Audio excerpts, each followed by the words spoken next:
En este jueves, desde luego, no nos podemos quejar porque el día en toda Galicia ha sido precioso. Dicen incluso por ahí, los que han podido ir a la playa, Xavi Fonseca, buenas noches, que ha hecho mucho calor.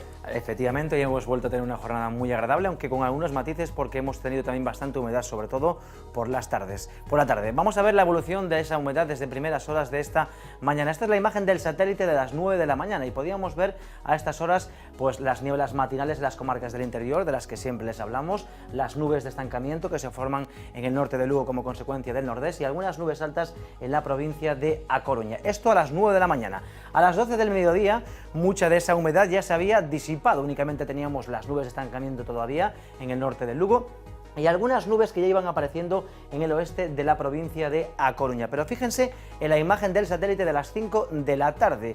El cielo completamente o prácticamente cubierto en toda la comunidad. De todas formas, han sido unas nubes de tipo alto, pero que en muchos momentos sí que han impedido el paso normal de los rayos del sol. Aún así, hoy hemos podido disfrutar en muchos momentos del sol.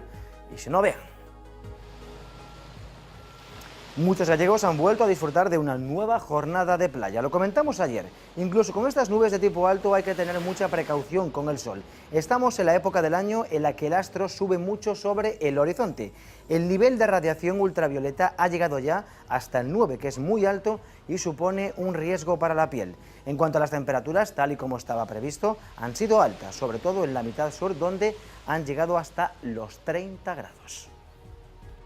El tiempo, llevamos 3 días buenísimo, buenísimo. Muy bueno, no, lo nunca esperado, porque una semana antes había estado lloviendo bastante, no hemos traído el baúl de la Piqué, pero no nos hemos echado al bañador.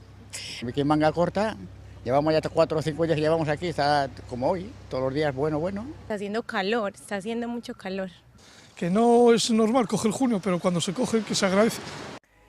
Y mientras nosotros llevamos varios días bajo la influencia del anticiclón, en el continente europeo esta borrasca que están viendo, que es la misma que nos dejó las precipitaciones la semana pasada, sigue generando importantes inundaciones en toda Europa. Fíjense cómo está París. Las lluvias torrenciales que han caído durante las últimas horas han inundado la capital francesa como consecuencia del desbordamiento del río Sena. El gobierno francés ha dicho que se tratan de las inundaciones más graves de este siglo, que han dejado al menos 6 muertos. Los servicios de emergencia han tenido que emplearse a fondo para rescatar a muchas personas que quedaron atrapadas en coches y en algunas casas. Las previsiones apuntan que el caudal del Sena seguirá creciendo durante las próximas horas. Y mañana, aquí en Galicia, el tiempo, algunos cambios vamos a tener, porque seguimos bajo la influencia del anticiclón, con la que hemos estado todos estos días, pero también tenemos esta borrasca sobre el Atlántico, que también nos va a afectar, así que mañana vamos a estar a medio camino entre las altas y las bajas presiones. De todas formas, va a ser un viernes con nubes y con claros, un viernes muy agradable, incluso, como están viendo, en muchas zonas de Galicia, con el cielo completamente despejado. Pero un matiz muy importante para mañana, además de las nieblas matinales, va a ser que el viento va a soplar muy flojo, de componente sur. Y eso va a permitir que entre aire marítimo, sobre todo a la costa sur de Galicia, en concreto a las Rías Baixas, donde se esperan nieblas, tanto por la mañana como por la tarde. Unas nieblas que, si finalmente acaban siendo muy densas, pues podrían fastidiar perfectamente el plan de ir a la playa. Eso en la costa sur, también por la tarde. Como consecuencia del calor que se ha estado acumulando estos días, se van a formar nubes de evolución en las comarcas del interior, sobre todo en las zonas de montaña, que van a dejar chubascos tormentosos. Y en cuanto a las temperaturas, las mínimas siguen ascendiendo, superando los 12 grados de forma generalizada, y las máximas se quedan sin cambios significativos, excepto en las Rías Baixas, donde ese aire marítimo va a refrescar mucho el ambiente y, por tanto, en las Rías Baixas las máximas sí que van a descender de forma notable.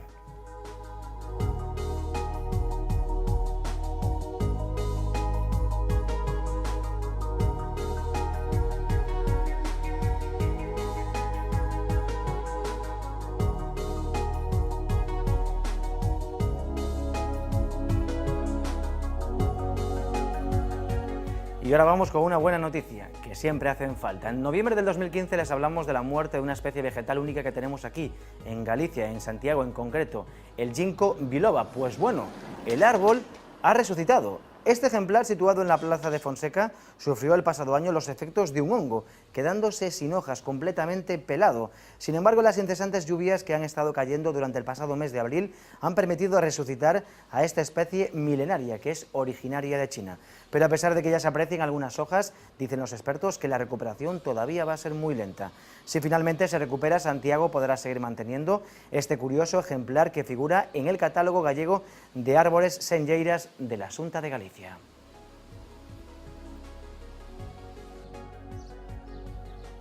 Y hoy en nuestro especial CERN vamos a hablar del instrumento científico más grande y más importante que existe actualmente en todo el planeta, el LHC.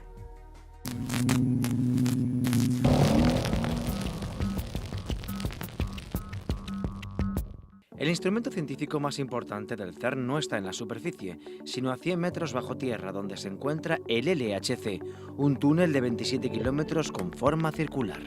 Tener 100 kilómetros de un acelerador en el área de Ginebra, en la frontera, sería bastante incómodo, y además hay una cosa que es muy importante, y es que a 100 metros bajo tierra la tierra no tiene propietario.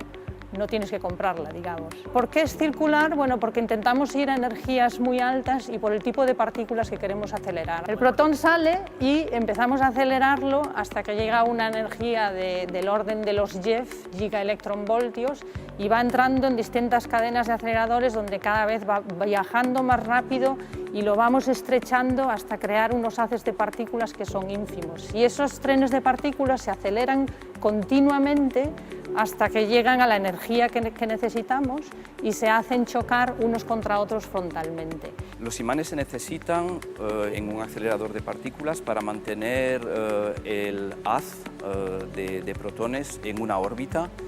Para eso utilizamos imanes dipolares o utilizamos también imanes cuadrupolares para poder focalizar el haz, es decir, comprimirlo para tener las partículas juntas en un volumen muy pequeño y que después puedan chocar entre ellas en los puntos de interacción de la máquina. Pero además de un gran colisionador hay detectores. Existen 4: Atlas, CMS, ALICE y LHCb. Pues el acelerador es la parte que le comunica la energía a las partículas. Y luego el detector es la cámara fotográfica que va a detectar el choque. Una cámara fotográfica de las que tenemos hoy en día en un teléfono, para mí es un detector que registra fotones, registra luz. Los detectores del CERN son cámaras fotográficas, primero, enormes, segundo, súper punteras tecnológicamente, con unas velocidades de registro que no tienen comparación en otros campos, pero realmente son cámaras que están registrando por dónde pasan las partículas, son como fotos de esas colisiones. En el año 1610 Galileo Galilei construyó uno de los primeros telescopios y observó las fases de Venus. Concluyó que Venus es un planeta que da vueltas alrededor del Sol. La Tierra ya no era el centro del universo. Muchas veces el conocimiento necesita de nuevas tecnologías para avanzar. Los detectores del CERN son los telescopios de nuestro tiempo. Ellos pueden conducirnos a una nueva revolución científica. Bueno, Cibran, sé que estamos aquí en un auditorio do CERN. Explícanos como se detectou o bosón de Higgs.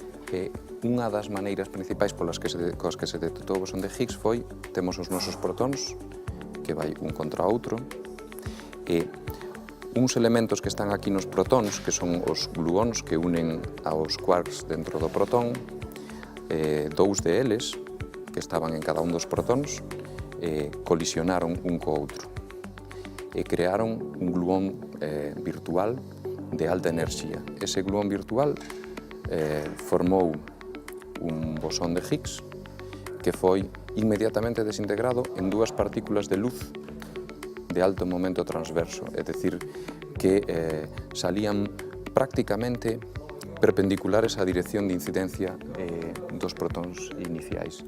E iso foi unha das maneiras nas que os físicos de Atlas e CMS detectaron os bosóns de Higgs. Y aunque parezca increíble, la Luna influye en el LHC. Cuando la Luna se acerca a nuestro planeta, genera una deformación de la Tierra. Y claro, como el anillo del LHC es muy largo, 27 kilómetros de circunferencia, al desformarse la Tierra se desforma también el anillo.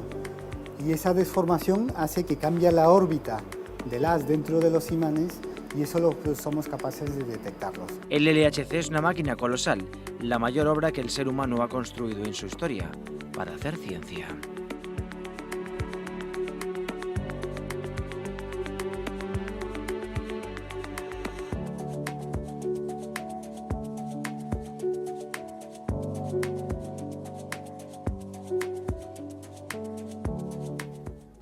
Gladys, en el próximo capítulo explicaremos que además el LHC es el lugar más frío del universo. Pues el jueves, como siempre, aquí hay más que contar. Gracias, Xavi, hasta mañana. Hasta mañana.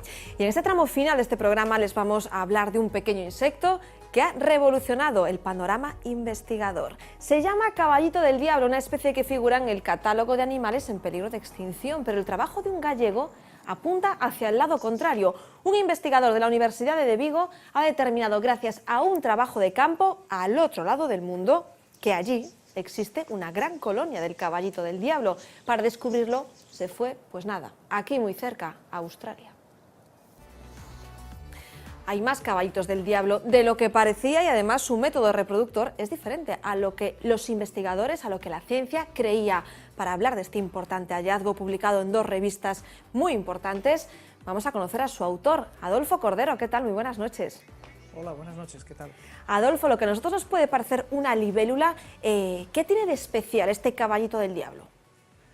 Bueno, de especial tiene que es probablemente la especie del grupo más antiguo de las libélulas, o sea, de este grupo de caballitos del diablo o damiselas, como me gusta más a mí llamarles.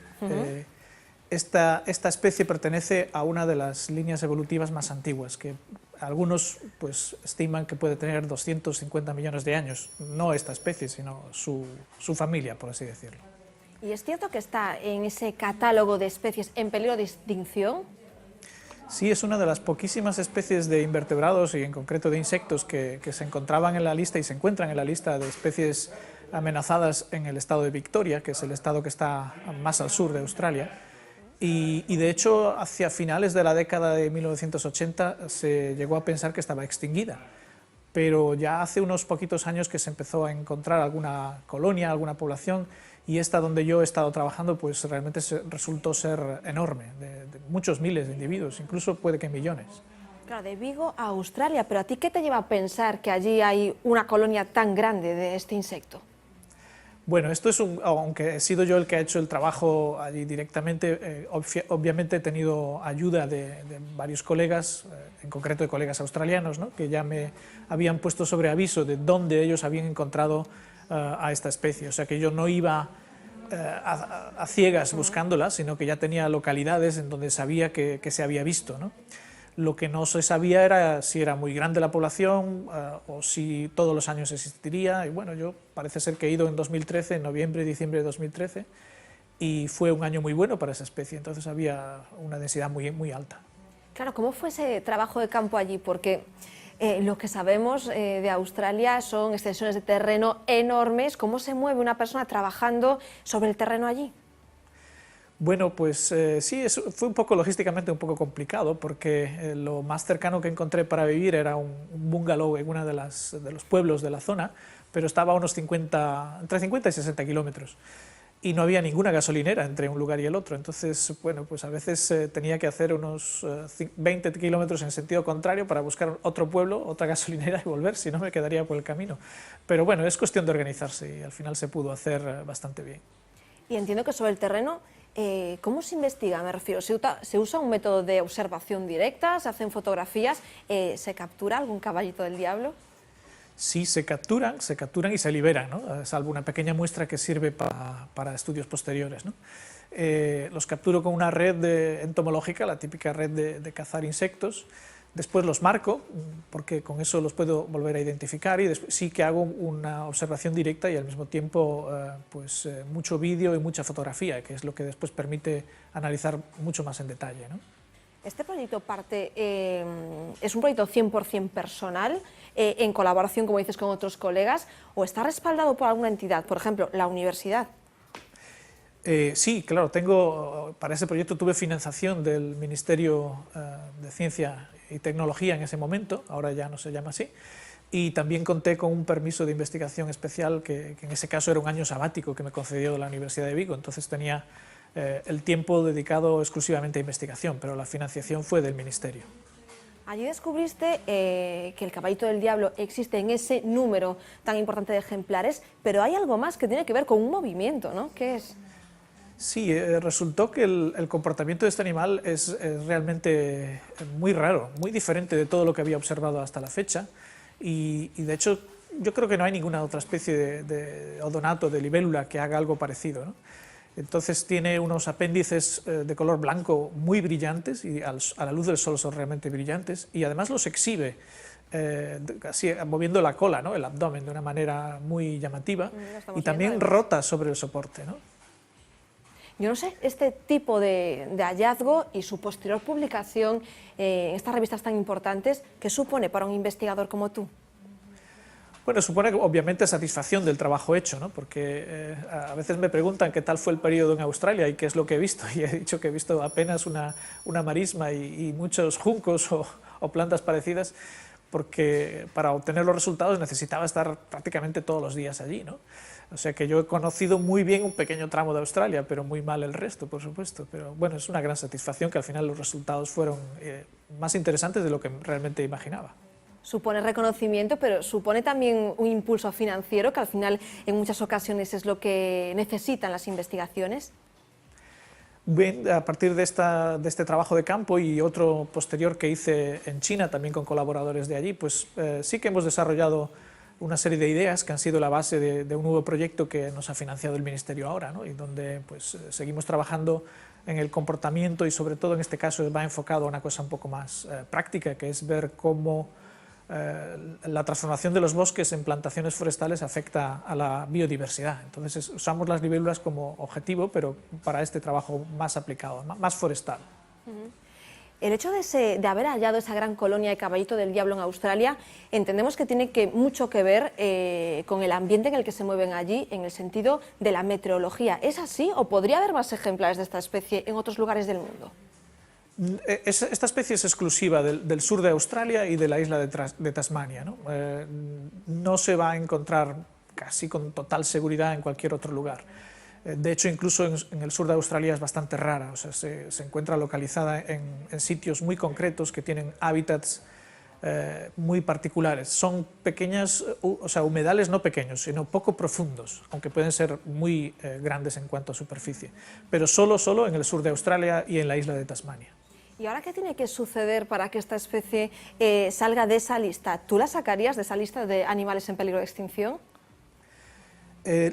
Obviamente el nuevo conocimiento lo que nos da es una idea de que la situación no era tan mala como se temía, y esto no se debe solo al trabajo que he hecho yo, sino al trabajo que han hecho bastantes investigadores allá en Australia, que son los que están sobre el terreno todo el año, ¿no?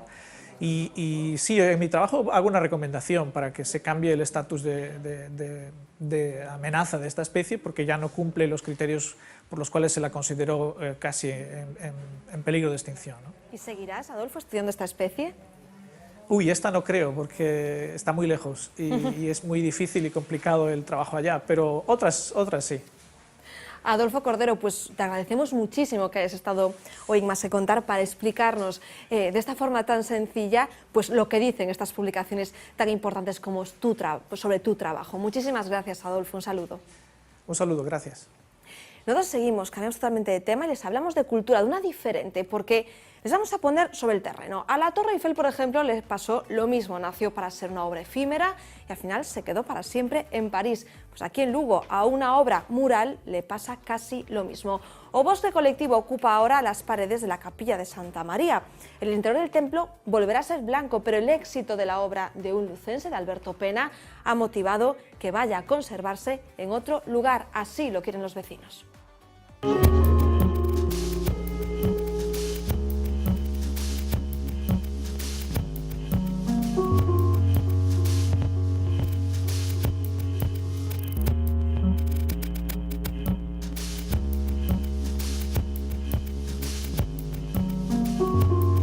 proxecto pois representaba perfectamente esa filosofía, non? Onde toda a persoa que por aquí se chegou puido, xunto co propio artista, pois levar a cabo esta magnífica obra que temos exposta neste momento. O proxecto en sí estaba definido, estaba pensado para que fora algo efímero. Si sorprendeu quizás esa idea ou esa intención que ten algunha xente ou que se está a propor de que permaneza no tempo a obra para poder ser disfrutada no futuro. Técnicamente, nós, despois de facer o que os técnicos analizaran en profundidade, tanto polos materiales usados non para a propia pintura como polo soporte utilizado para mantelo, para pintar, pois non estaba pensado para que fora permanente no tempo e, por tanto, é técnicamente imposible non conservalo. Ahora ben, aí hai que decir que as novas tecnoloxías dannos sistemas, dannos métodos para que esta obra, esta magnífica obra, poida ser disfrutada tanto polo propio artista, polas propias persoas que a levaron a cabo, como pola ciudadanía en xeral, a elaboración de catálogos, reportaxes fotográficos e de vídeo, etc., para que, insisto, poida ser disfrutado no futuro en anos vindeiros, que seguro que será interesante por moitos anos. Convertir los edificios en gigantescos lienzos y promocionar el arte a través de murales de gran tamaño. Así es el Rexenera Fest de Carballo. Artistas gallegos, acompañados de representantes de arte mural de Alemania, Polonia y Zaragoza, llenan de color la capital de Bergantiños por segundo año consecutivo. Una forma original de combatir el feísmo, eliminando de los laterales de los edificios el cemento y el ladrillo. Hasta el próximo domingo serán transformadas 3 calles del centro urbano, el Fórum y el Pazo da Cultura, que al fin sustituirá la vieja lona de su fachada por una obra de la pintora argentina Yuri.